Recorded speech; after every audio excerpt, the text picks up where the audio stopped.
For those of you who have been in this industry a while, you know converting a design to an actual working implementation can take a lot of expertise and time. And I want to show you a way that could potentially expedite that whole process. I have a Next.js application that is fully responsive. Here is the first page of that application. You can scroll down, you see that it responds properly. And also I can go to other pages and I can load up different modals. This page is also pretty responsive as well. So this looks pretty good, right? Now, what if I told you that this entire application was built without writing a single line of code? But I'm going to show you a service that we use to basically build this entire application without having to write any code at all. And that service is called Locofy. You can go to locofy.ai to access this. And basically what this allows you to do is you can take your designs that you created in Figma or Adobe XD, and you can export them out into fully working framework code. For example, they have support for Gatsby, Nextjs, React, HTML, Vue. And I'm going to walk you through this whole process of how this entire project was set up. So a quick overview of how Locofy works, which by the way is the sponsor of this video, is you basically design your application using Figma. You use this Locofy plugin to take your design elements and make them interactive and responsive. And then you sync your designs using the Locofy builder, which is going to convert your designs to code using AI. And then finally, you sync those changes to your GitHub repo by going over here and clicking either sync component or sync project. So all of this code, as I showed you, is over here. We have a Next.js application is actually running locally on my machine. And we have a couple of components here. We have like a nav bar, a hero container, footer container, etc. And if I were to go to the hero container, all this code I did not write. This is all built with Locofy and converted from Figma design. So I'm going to show you how we can potentially add a couple of new components and walk you through the whole process of using Locofy. Definitely stick around. I think this is going to be something really new and interesting for a lot of you who haven't dealt with low code, no code services. All right, so let's start with Figma. Obviously, if you haven't worked on a team, usually you have designers, and those designers will create their things using Figma or Adobe XD, and they usually give you a screenshot or they'll just give you a link to the Figma, and as a developer, we have to spend a lot of time making sure that we implement these designs and making sure that they're responsive. So that is where Locofy comes in. You can basically grab a frame and export that and integrate different things into your working application. So how do we actually get started with Locofy? Well, basically you go up here to Figma, you go to plugins, and you say, find more plugins. You type in Locofy. I already have it installed. But once you install it and you set up an account, you can basically load up a widget, which allows you to run various Locofy options over your frames and your Figma designs to make stuff export properly for your code base. So the first thing I want to do with my Locofy plugin is I want to create a new project. So I'm going to go down here, I'll say create new, and we will just say snowball app. And on the right, you can actually select one of various frameworks that Locofy provides, right? We can do React, HTML-CSS, Nextjs, Gatsby, and Vue. We work with Nextjs on this channel, so I'm gonna go ahead and say Nextjs. And once you've selected that option, you have the ability to change between TypeScript code or JavaScript. And then also the styling, you can change between CSS modules, Tailwind, style components, CSS, and JS, inline styles. And then you have some other options as well. I'm gonna go ahead and just stick with JavaScript for this, and I'll go ahead and click Create. The Locofy widget has a bunch of various steps that you kind of follow, and they guide you to make your Figma designs export properly into a responsive web application. So let's kind of go through a scenario. Let's say you're working on a team and a designer gives you a couple of components that they want you to integrate into a working application over here, right? So this is one page of our Next application, and what we need to do is we can go ahead and click on this quiz container, which is a frame. Notice that this is just a Figma frame.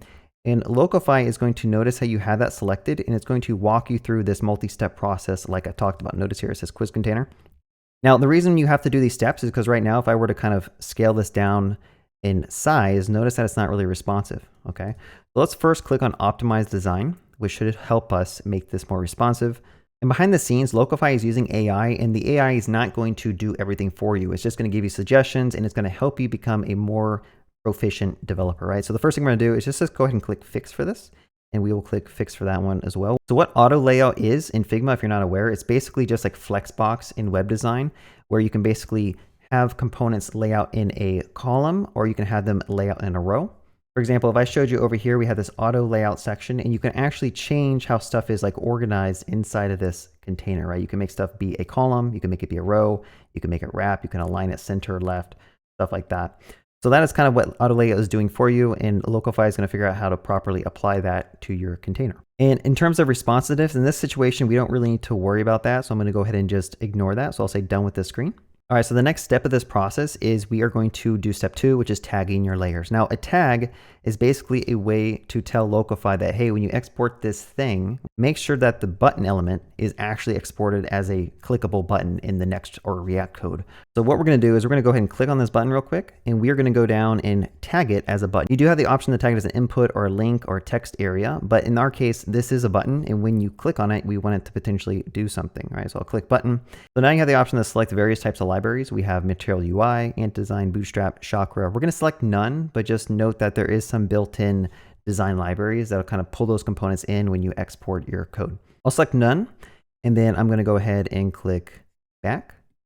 And I want to show you that you can actually preview this button. Now, right now, when you hover over this button, there's no styling, right? So let's just go ahead and click done, and we're going to go to the next step, which is step 3, editing, styling, and layout, right? So this gives you the option to basically change different breakpoints and how things will look and respond on different breakpoints. In this particular situation, we just want to change what happens when you hover over the button. So I'll click on this hover state. We can go down here and we can actually change the color of the fill. So let's just go ahead and make it a little bit darker. And I will click back. I'm going to go back to tagging, right? Tagging is where you can kind of preview it. And now notice that when we hover over it, we can actually see this thing look pretty good. All right, so step 4 is basically adding actions. So for example, if you want to have, when someone clicks on this button, go to another page, you can do that directly here. So I'm going to go ahead and click on change page. And I'm going to choose a page that we actually have set up already. We have a lessons page, which is actually this page over here, right? So what we're going to tell Locofy to do is that when someone clicks on this button, go ahead and navigate them automatically to this page. And if you're using Nextjs, it'll actually bring in that router code, the router.push code, to automatically do that for you. It's pretty cool. And so now step 5 is syncing to your local builder. But before we sync, let's just go ahead and preview this entire container. Because we have previewed the button by itself, but let's just go ahead and click preview by selecting the quiz container frame. I'll click preview, and notice that we get to a cool looking Locofy state here. I'm going to go ahead and expand that, and we can kind of scale this down. So let's not worry about making it super responsive. I think that is probably good enough right now. All right, so now what we want to do is we want to take this component because we think it's pretty good, and we want to move it into this main page. So I'm going to go ahead and click options, and I'm going to drag this frame down into our page. And now we can actually verify is this is going to work. So let's click on the actual top level frame. And as you scale it down, you'll notice that this thing is a little bit, it's not the best, right? We can kind of fix this a little bit. So let's click on this frame we just dragged in, and I'm going to go up here to the top right where we want this to fill the container, right? So that's going to allow it to not kind of hug the edges. But then as we scale larger, you notice that it kind of goes off the page. Not the best, right? So let's just go ahead and click on this frame as well. And I'm going to say max width, I'll type 1198. Okay, there we go. Cool, so this looks pretty good. Now, the next part is let's go ahead and like preview this. So I'm going to click on the entire frame, and with Locofy preview, we can go ahead and click this and kind of verify what this will look like in a production environment, right? Everything that you see right here is exactly how it's going to look when you export it and you have it running with your local instance in VS Code. Okay, so let's scroll down a little bit to where we added that component, and I'm going to scale this down, and I'm going to make sure that this thing does look responsive, and it seems pretty good. Okay. Second thing, if I were to go ahead and click let's go, notice that it takes us over to that lessons page that we talked about, right? So we actually have that working functionality baked into the button. Pretty awesome. Let's go ahead and close this preview. And now we have 2 other frames that we want to convert to basically components and get into our application. All right, so this pricing container, let's just go ahead and go through those same steps and just make sure that it's responsive. So as you scale this down, notice that it's like not scaling with the things inside of it. So the first thing I'm going to do is I'm going to optimize the design, and we are just going to go ahead and fix all of these. So let's just go ahead and say fix all. So that allows us to kind of get a little bit better responsiveness. One thing you'll see that happened when we fixed all is that this thing actually got pushed to the very top. So I'm going to go ahead and just double click this and grab that entire section. If you go ahead and look right above my head, there is a align center button. I'll go ahead and click that. And everything else looks pretty good for right now. Go ahead and click this frame again, make sure we're on the right steps. And then for setting up responsiveness, again, I'm just going to go ahead and skip that part. Okay, that looks pretty good for right now. The second thing we're going to do is we're going to tag, right? We did the optimizing. I did some manual stuff to kind of make it responsive. Now I'm going to say tag your layers. So let's click on this. And like before, you can tag buttons, but I'm going to show you something new. I'm going to do an auto tag feature. It's going to use AI to kind of look through your frames and figure out what it should tag as what. So I'm going to go ahead and say auto tag, and that is going to give us some options that it thinks it notices, right? So We have a pricing section, which is more of like a label at the very top. So I'm going to go ahead and say ignore that. I'll say don't tag. We have a get started button. That is a button. So I'm going to go ahead and accept that recommendation. And I'll say that's going to be just a normal button there. All right, I'll click done. And then we have a lifetime access. Again, that's not a button, so let's not tag it. And then we have a normal button. So again, let's just go ahead and accept that. And we are done with auto tagging. So now if we hover over this button, notice that again, the stylings are not, working too well. So let's go back and we're going to click on edit styling and layout. I'm going to go to hover. Again, I'm just going to kind of drop this down a little bit and click done. And now if I go back and preview that, notice that the button is actually giving us a hover state. Pretty cool. But there are some things that I do want to kind of manually do. So as I expand this, I want these 3 columns to also expand in width. So I'm going to go ahead and click on the parent container here, and I'm going to say fill container. Okay. And then I'm going to say all of these internal things. I'm going to say fill container, and fill container, right? So now as I expand this, as we have more width, those internal columns do also grow. All right, so let's click on the container and let's go to preview over here. You'll notice at a certain point, everything just gets squished together. So what we could potentially do is we could set a custom breakpoint and change this flow from being a row to instead being a column. So let's just go back over here. I'm going to click on this container and we're going to go to edit styling and layout. And over here, this is where you can change breakpoints. So I want to actually set a desktop breakpoint, and we want to make sure that when we get to that desktop 1200, we're going to change this from being a row to being a column. So you just click that button. So now if I were to preview this, you'll see that as I scale down, when it gets to 1200, it actually switches to the column preview, and that will look a lot better when we get that integrated with our main page. All right, so that looks good. We're going to skip the actions for these right now, but we are going to actually integrate that into our main application over here. So I'm going to go ahead and click and drag that. Let's go ahead and expand this. I do want the pricing section to expand like all the way. So I'm going to go ahead and say fill container, and then I'm going to give it a max width of 1198. Okay. And we're going to click on the frame, and I'm going to click preview. Let's go down to the very bottom and let's make sure this works. So I'm going to scale it down, and we'll go down. Looks good. This thing actually is responsive now. Let's move on to the very last container. That is a newsletter container. And if you notice here, when you try to expand this thing, it's not really applying auto layout correctly. So you can kind of manually do this if you want to, is over here. I'm going to hide my face for 2 seconds. There is a 78 that you can click, and this is actually going to allow you to select this to auto. And that's going to basically apply space between the text over here in your input. Okay, so that's kind of what we're going for. Now let's just go ahead and make sure that our design is optimized. We're looking for auto layout. It looks like it's ready. We got some fix options that we're actually going to skip. So I think we can actually go back, and then we're going to click tag the layer. All right, so let's just go ahead and click on this input, and I'm going to say tag it as an input. So let's just go like that, and I'll say none. And once you've tagged it as an input, you can actually change the placeholder text, or you can mark it as required. I'll go ahead and click done. And then also we have a button over here. So the button, we should probably tag as a button like we did on the above components. Okay, so let's just preview this real quick and make sure it seems like it's pretty good. Notice that the button's gone and it's actually like auto wrapping this thing as we get to a certain size.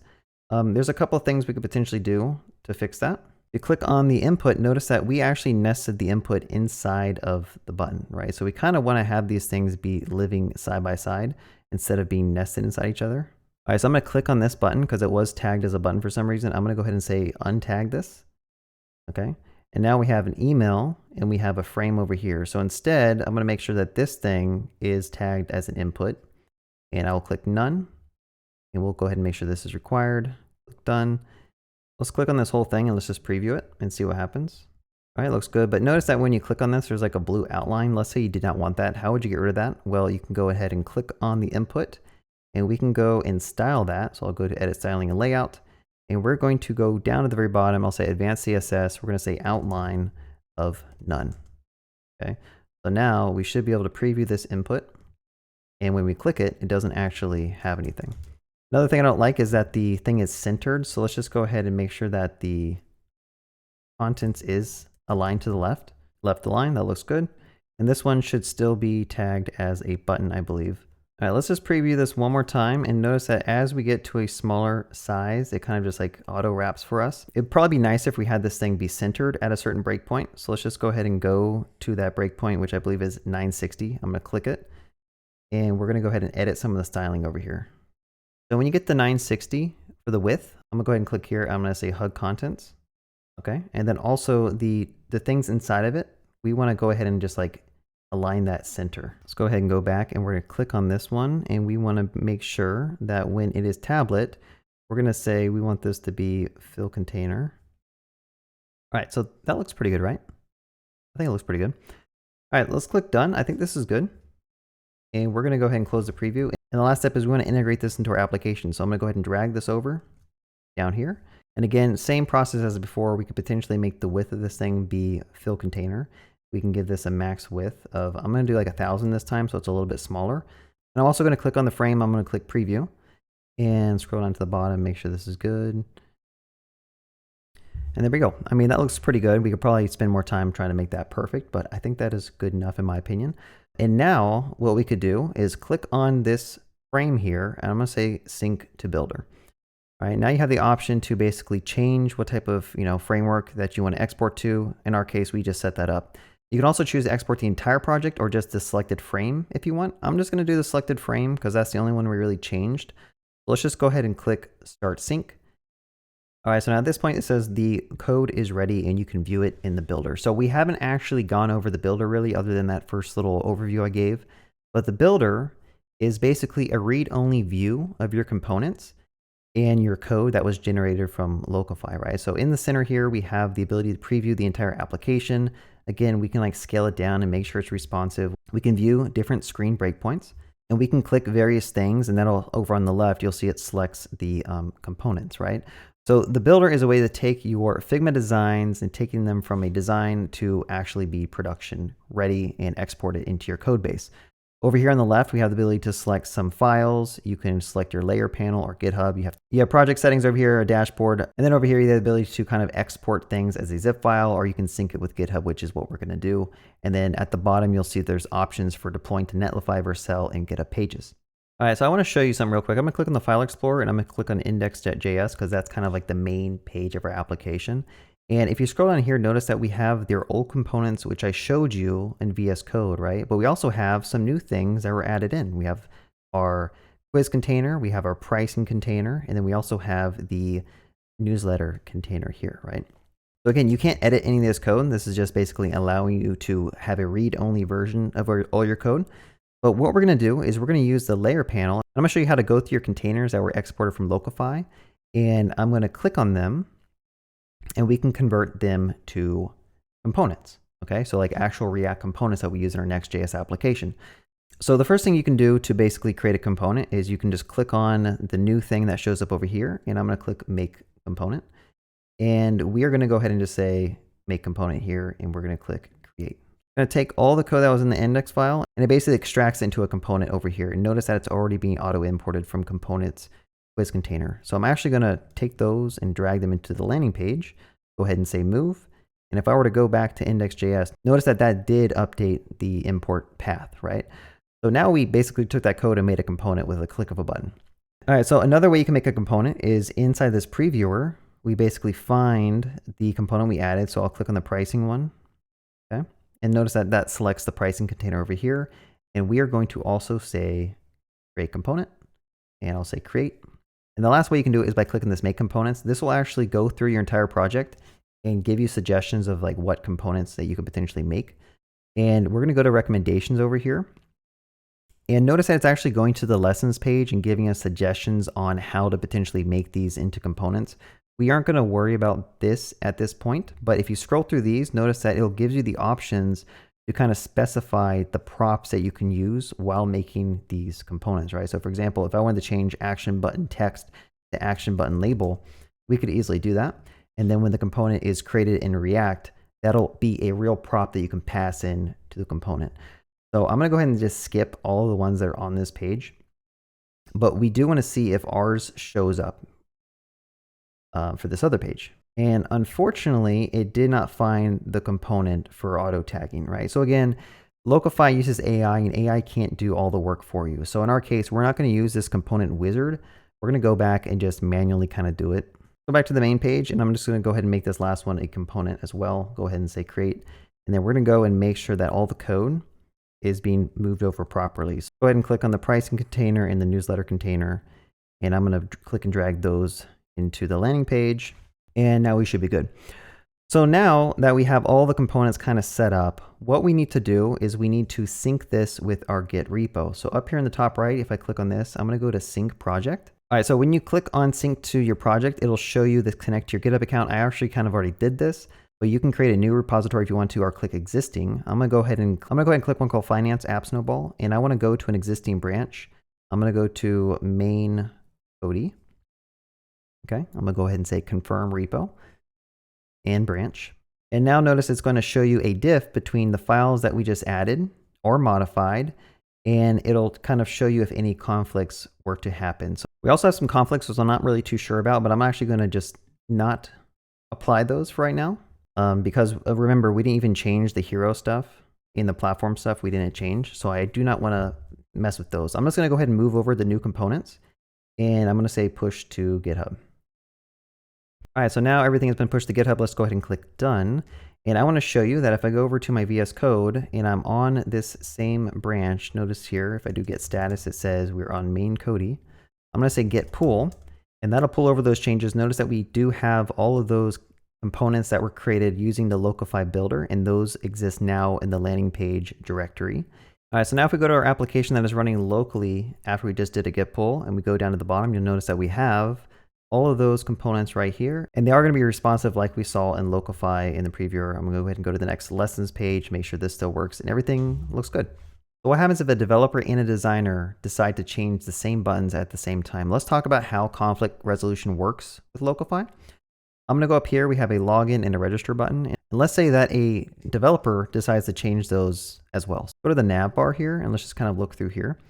We have a login and we have a register. So let's pretend like a developer decides to modify this to say login, and this could also say sign up. Okay. What I'm going to do is I'm going to go ahead and add those, and I'll push those up. So git commit, and I'll say update buttons, and we'll go ahead and push those. And let's say a designer comes in and says, I want this to say start now, and I want this to say sign up now. I want to walk you through what kind of happens with the conflict resolution. I'm going to go ahead and click on this navbar component. And what we're going to do is let's just go ahead and get this Locofy plugin back going. So let's just go ahead and preview this component real quick. There's a little issue with the styling, so let's just click on the button real quick. And we're going to say the width is going to be hug contents. And with this button, it'll be hug contents. All right, so now that we made those edits, let's click on the frame and let's go ahead and just sync this over one more time. So I'll click sync to builder. Make sure you do selected frames, and I'll go ahead and say start sync. All right, so you can see up here we have our buttons. Everything looks good. Let's just go ahead and sync that. I'll say sync project. Okay, so notice that Locofy is pointing out that we do have a conflict on the navbar. Let's just go ahead and say resolve conflicts. And this is what the conflict resolution editor kind of looks like, right? So on the left, we have what the developer did on the remote branch. And on the right, we have the current change that was done by the designer in Locofy. So what we could potentially do is I can go here and I can choose to accept either the Locofy changes, or I can go over here and accept the GitHub changes. I'm going to go ahead and say just let the designers overrule the developers. And down here at the bottom, you can see this is going to be like the final code of what it's going to look like. You do have the ability to modify code here if you wanted to. So if you wanted to add a comment, I could do that. Or if I wanted to like manually change stuff, you can do that down here. And then finally, you can basically click on this mark as resolved button. I'll go ahead and click on this. And now that conflict has been resolved, right? So finally, what we can do is just go ahead and say complete merge and push, and that is going to push those changes to the remote branch that I kind of showed you with VS Code. All right, those have been pushed. Let's go back to our code base. I'm going to say git pull, and I want to show you that these actually come in now with the correct values. And like before, if we go to our application and go to the main page here, you'll see it says start now and sign up. So those changes that the designer did, which had a little bit of conflicts, we were able to resolve those directly in Locofy. All right, so the last thing I want to mention, which I do need to hide my head for, is that Figma has announced something called dev mode, which if you go over here and click on this toggle, it'll switch your Figma app to dev mode. And you can actually go and install a Locofy plugin over here. So I'm gonna go ahead and click on the Locofy plugin, and you can actually select a frame to actually start viewing it and previewing it. So let's just go up here. I'm gonna click on the finance app one, and notice that we do, in just a second, we'll get a preview over here. And I'll click expand. And we can actually kind of see what it looks like on different responsivenesses. Secondly, down here, you have the ability to view all of the React code. And if you want to, you can potentially just copy this code and paste it directly into your VS Code editor, or you can just download the code, which will give you a zip of all the code and images together. You also have the ability to look at the different TSX files, the CSS files down here. You can change how things are generated. So if I want to switch to JavaScript and CSS modules, I can go ahead and apply that. And notice that you'll get those switched over to the different code. And you can also change how stuff will be exported, right? So if I want to go to next, it'll actually export using the proper next callbacks and code down here. And then of course you can also zoom in and zoom out if you need to.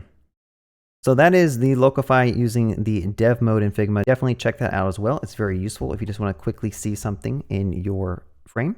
All right, that basically wraps up my video. Be sure to go to locofy.ai if you want to check out their service, and just go ahead and also install it in Figma if you are a designer and you want to play around with this.